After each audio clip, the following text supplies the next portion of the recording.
Grab yourself a dog, a teddy bear, or another person preferably, because this one is gonna scare the shit out of you. Tonight's murder's name is Addie, and when Addie was 10 years old, she moved to the countryside, surrounded by farmland, into a new home. It wasn't a new house, so the doors creaked when you opened them, and the roof and walk made a lot of cracking sounds. Since that house was super old, it didn't seem to have any reason to be haunted, but it was filled with antique furniture, some dating back to the 1700s. For the first 3 years, nothing really happened, or Addie was just too young to really think anything of it. But ever since they moved in, she always had a feeling of being watched, or like somebody was with her. She saw shadows out of the corner of her eye, which would disappear whenever she looked. The house was also quite dark, so she kind of just assumed that her mind was playing tricks on her. Not long after her 13th birthday is when very small, unexplainable things started happening. Just small things though, like a pen would roll off her desk, or a cup would move by itself, or a nail file would go missing for weeks and then suddenly appear in the middle of her room weeks later. At the time, she didn't really think anything of it, but over the next year or so, things became a little bit more obvious. One night when she was home alone, she was watching TV and her dog was sitting at her feet. She swore she heard footsteps walk past her towards the corner of her room. Her dog then stands up and looks directly at the spot where she heard the footsteps. She started growling at the corner and then all of a sudden just stopped and timidly started to whine. Her tail was tucked in between her legs and she was refusing to move. Mind you, she was not a small dog, so this was pretty odd behavior. She was creeped out, but she didn't think anything of it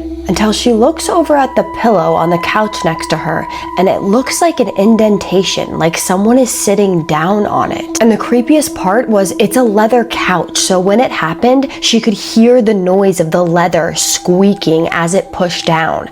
Now, she tried not to think anything of this because in her head, she lives by the theory, if you heard it, no you didn't. If you see it, no, you didn't. A few days later, she was walking down the hallway where her room was, and she shut the door behind her. Her bedroom door creaks a lot and is pretty heavy, making this loud thud when the doorknob is turned. She then hears the doorknob turn and the door open behind her, and she thinks it's her mother, when suddenly she feels this cold hand against her lower back. She turns around.